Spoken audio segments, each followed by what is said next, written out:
Le 23 avril n'est pas un jour ordinaire, c'est une date qui nous invite, partout dans le monde, à réaffirmer la place fondamentale du livre dans notre développement intellectuel, personnel et social. Le défi est de taille.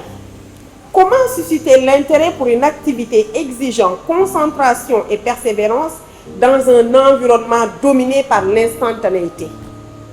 Comment transformer ce qui est perçu comme une contrainte en une source de plaisir et d'épanouissement?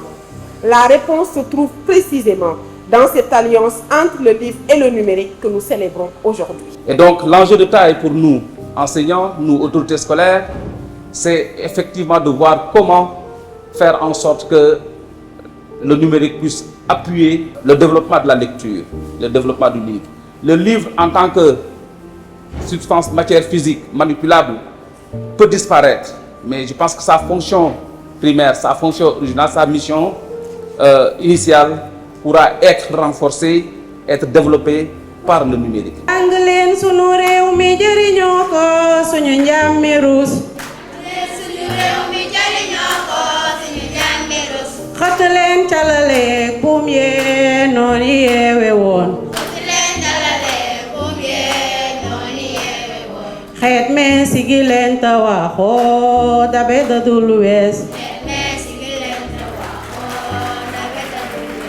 Alors, la journée d'aujourd'hui s'inscrit dans le cadre de l'une des activités inscrites au cœur du projet.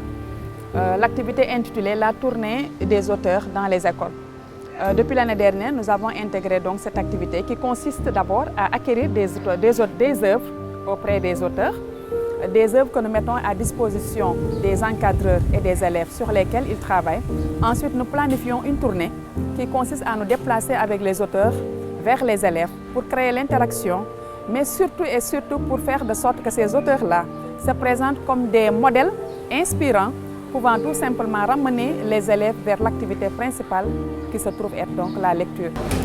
Au Centre culturel Blaise Senghor, des écrivains sont célébrés très souvent à travers nos jeudis littéraires, activités entièrement consacrées à la promotion de la littérature sénégalaise et qui met à l'honneur les écrivains et les maisons d'édition. Cette collaboration avec l'association Synergie pour l'éducation au numérique et aux médias, SENOM, pour l'organisation de cette activité, nous permet de mettre à l'honneur M. Idrissa Sow Gorkodjo, que je vous demande d'applaudir très fort. En ce jour de la Journée mondiale du livre, elle nous a permis de faire la connaissance de tonton Idrissa Sow Gorkodjo, dont nous avons pu poser des questions à propos de son livre pour mieux le comprendre. Les élèves nous ont posé des questions, ont montré leur amour pour la lecture. Qu'est-ce qui vous a inspiré à écrire ce livre? Maintenant, je voulais savoir si le début montre que l'homme n'a pas tué sa femme à la fin. Ce livre est écrit pour faire réfléchir sur quoi exactement? Ce qui m'a le plus émerveillé, c'est que les enfants ont réécrit mon œuvre. Ils ont prolongé mon écriture en tant qu'écrivain. Donc, je crois que cela est extrêmement important. Ils ont répondu à mon horizon d'attente et en plus, ils ont été capables d'adapter toutes les 10 nouvelles que nous avons donc écrites. C'était vraiment merveilleux. Et le choix également porté sur Idrissa Sow Gorkodjo se justifie d'abord par sa casquette. Il est écrivain, mais il est avant tout un enseignant. Et l'enseignant est un porteur de voix. L'enseignant, c'est un soldat de l'éducation. L'enseignant, c'est celui-là qui cherche à outiller les élèves. Et en plus donc de cette casquette, il met en avant toutes ses compétences d'écrivain pour tout simplement éclore ce goût de la lecture auprès des enfants. Les élèves ont présenté. Ils ont montré que le livre, on n'a pas besoin de le lire simplement, mais que le livre peut être mis en scène, peut être dramatisé. Aujourd'hui, j'ai compris le livre d'Idrissa Sow Gorkodjo plus facilement par le travail des élèves, la dramatisation, la théâtralisation. Chaque coup de pilon devient une rame vive. Chaque éclat du mille, un fragment d'horizon qui dérive. La terre promise murmure une liberté douce, où l'espoir fleurit sous les pas qu'elle pousse. Yandima, résiliente comme l'aube elle-même, fait du silence son plus puissant emblème.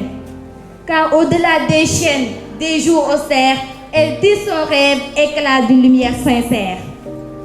À l'heure où les réseaux sociaux éloignent de plus en plus les élèves du livre, aujourd'hui nous avons comme mission principale de réinventer le plaisir de lire en intégrant tout simplement des outils numériques, puisque c'est tout ce qui intéresse les élèves.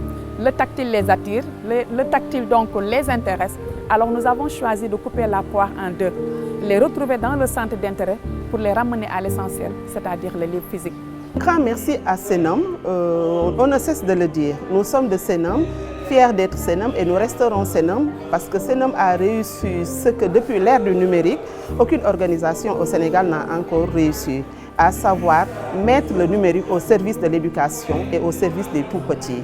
Vraiment, les enfants jouent en apprenant, donc le ludique, l'utile à l'agréable. Bravo Senom et bonne continuation. Ce projet intitulé Synergie autour du livre pour le plaisir de lire est soutenu par les ressources éducatives dans le programme Lire pour apprendre, soutenu par l'AFD et l'Institut français de Paris. À côté de ce partenaire, nous remercions également le ministère de l'Éducation nationale. Nous sommes des enseignants avant tout et notre terrain de prédilection, c'est l'école.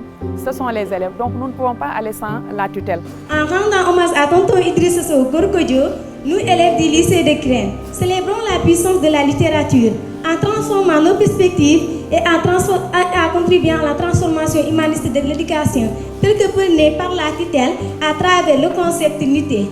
Tonton Idrissa, c'est votre bourre, votre référent qui vous parle, qui à travers cette œuvre vous dit Ndiok Ndiaye.